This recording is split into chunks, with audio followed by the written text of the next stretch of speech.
Muslim leaders from around the world have just pledged to do more to protect Christians. This week, they negotiated a non-binding agreement called the Marrakesh Declaration. And there's a direct connection to North Texas. Fox 4's Deanna Zoga talked to a pastor from Keller who was part of these talks. Deanna.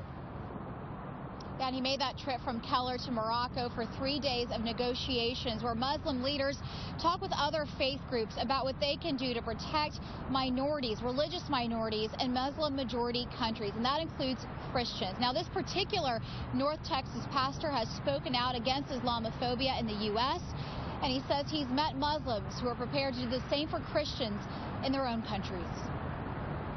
I couldn't be happier about what I've experienced and what I saw.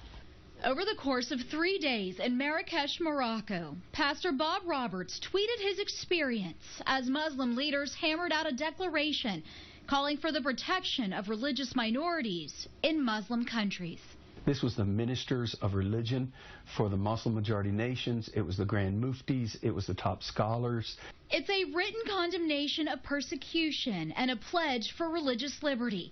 Pastor Roberts believes the declaration is a huge development in the fight against ISIS, Al-Qaeda, and other extremists. Huge. That's one of the things that brought it together, that there has to be a statement from the top Islamic leaders saying this is wrong. Where you have individuals who are taking a religion and hijacking it, if you will, and speaking to things that have nothing to do with the tradition yet.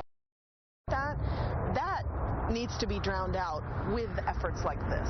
Alia Salem with the Council on American-Islamic Relations says the declaration shows the world there are Muslim leaders challenging extremism. I know that the religious leaders who are involved in this want to have something to take back to their communities and say this is a commitment. The conference in Morocco this week included representatives from more than 100 countries who heard from a Keller, Texas pastor extending his own hand in their efforts.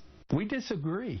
You believe Jesus is a prophet. I believe he is God and that he died for the sins of the world.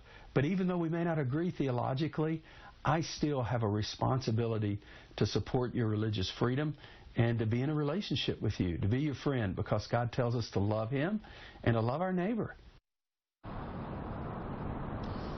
You're watching this, you're probably thinking, why haven't I heard of this declaration in the news this week? Well, it didn't seem to make much news in the United States, but Pastor Roberts says he has noted made a lot of news overseas, and he hopes this message reaches those who need to hear it the most. Back to you.